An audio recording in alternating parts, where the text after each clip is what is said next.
Hi, everybody. My name is Dave Burns of the Burns and Gambo Show as we are here on the field at Chase Field, and I'm joined by Alex Weiner, our baseball writer, lead baseball writer for ArizonaSports.com, and a night where the Arizona Diamondbacks lose Game 4 of the World Series by a score of 11-7, and that one was rough. I mean, they started off 10-0, so that's sort of a shock through this entire building. You know, so many people here kind of waiting to erupt for something, and then to go down 5-0 in the second inning and then pile it on with another 5 spot. I mean, it was just a little deflating in here.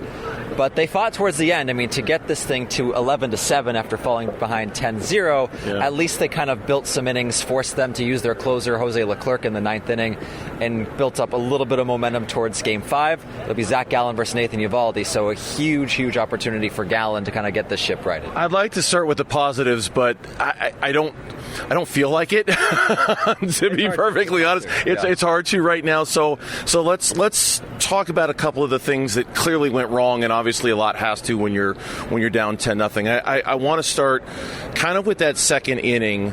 The wild pitch scores the run. The bases are clear. There's 2 out. There's a chance there to really avoid a mess, and then it goes walk, and then it goes single, and then it goes triple, and before you know it, it's just a slog out there, right? Absolutely, and it wasn't just a walk and a single. It was a walk to the 8-hole hitter, Leody Taveras, and a single, jam shot up the middle by Travis Jankowski, who's only starting this game because Adolis Garcia got injured. And so then that sets up the top of the order, and just a pitch that, Castro said didn't do what he wanted it to do to Semien down the left field line for a triple, and then Corey Seager gets the job done against Kyle Nelson, and that just starts everything. Okay, and since we're on the topic of pitching to Corey Seager, I get it, it's lefty-lefty, but pitching to Corey Seager in a moment like that when first and second base are open, is there a strategy that needs to be revisited here when it comes to this? Yeah, that's definitely something that's come up. It came up a lot on social media. I mean, Pedro Martinez even posted on X that he would just give him the Barry Bonds treatment at that point. They had Castro in. Mitch Garver was on deck, so there was the option to walk Seager and just let the righty go against the righty. But they let Nelson go it. They liked the matchup, and he left a slider right where you don't want to leave one for Corey Seager. Yeah, unfortunately, that's been a theme to this series, is leaving pitches where you don't want to leave them. And then kind of fast forwarding now to the third, where, with Kyle Nelson still in, he's been so solid for them defensively. I know it's been a struggle at the plate for Christian Walker. He's been so solid for them defensively. A chance maybe to get out of the inning with a double play, and instead the play that he can't make, it just opens the floodgates for another really nasty inning. Yeah, I think it was 5 unearned runs in that inning. Just a brutal turn. I mean, he's the best defensive first baseman in baseball. He got a couple of hits today, and it looked like the offense has been turning around. But just one where he just couldn't get the grip on the transfer, and that just starts a chain reaction where instead of getting out of the inning unscathed, Luis Frias got the next strikeout. So they had 2 outs there, just weren't able to finish an inning. All right, so now let's talk about some of the things we liked. And I think we have to talk about Ryan Nelson. And certainly if you're handing out, I don't know how you would hand out an MVP award for an 11-7 loss, but if you're going to hand one to somebody, you're going to hand it to him for saving Torey Lovullo from having to use any of his high leverage guys in the pen. Absolutely. Ryan Thompson, Kevin Ginkel, Paul Sewell, they haven't gone since game 1. Yeah. So they'll be well rested for tomorrow. So you have Zach Gallen and you have those 3 guys. That's the best chance you're going to get against this Rangers lineup. Just to have your best options there, rested and ready to go. Yeah, Nelson was terrific. I mean, he comes in, he's aggressive, but he's hitting his locations. The slider looked really good. He got some swing and miss sometimes, which is not something we've seen a ton from him this year. It's sort of an interesting situation for him because he's a starter all year, and then the last couple of weeks and into the postseason, they transfer him into this long relief emergency role. And, this is sort of the break glass in a case of emergency situation that they needed him to do this. I don't think they expected him to go 5 1/3 innings, but it was so crucial that he was able to. I just got out of Torey Lovullo's press conference, and that was a big theme to a lot of the questions he was getting. And I would imagine this is probably floating around there on social media. Hey, why not just start Ryan Nelson, right? It's easy to say that now, hindsight looking back on it with, perfect vision. But let's address that for a second. Should they have? I mean, the bullpen bullpen game is always sort of this potential danger kind of thing. Is this something that should have been under more consideration, do you think? It's hard to say because Nelson had such an uneven rookie season. He would look great for a few weeks and then sort of lose it, and then he got optioned to Reno towards the end of the season and came back up for the very end.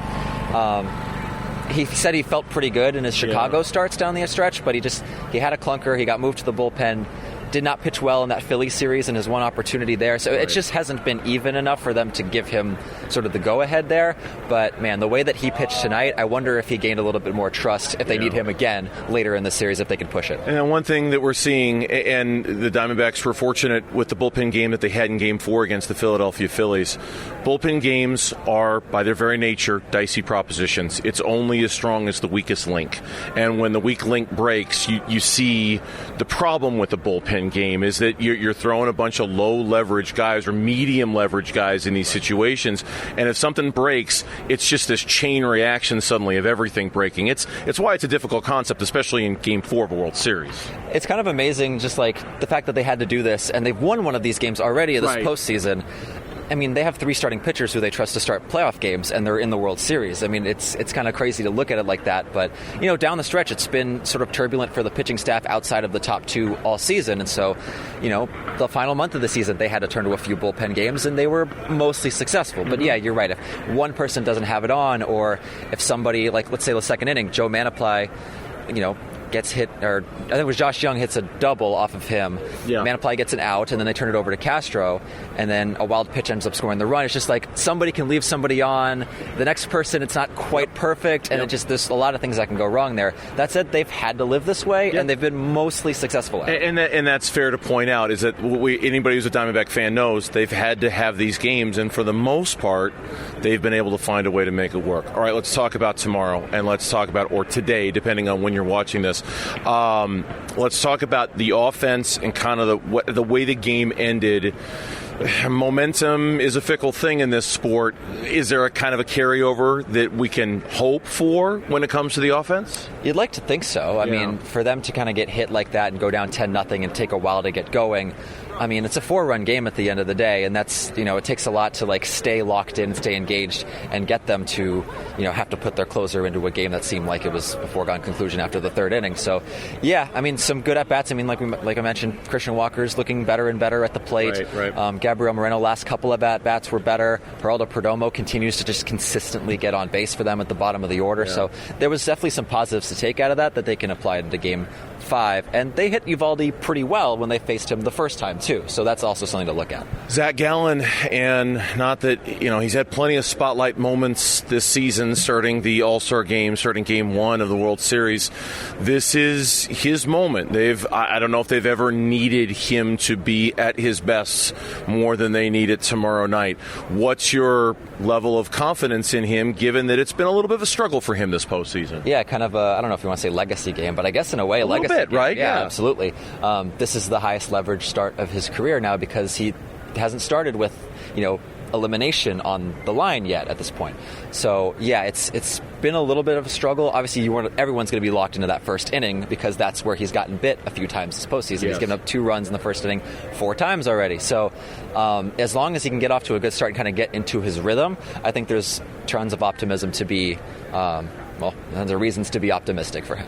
Any other final thoughts before tomorrow's Game 5? It'll be fun to see if they can get some offense going early and get this building going early, because you can kind of see it when there's lulls. A little thing happens and they want to get going. So if they can get some early offense off of Eovaldi and kind of get a little bit of momentum that way, give Gallen a lead to work with, that'll be huge. All right.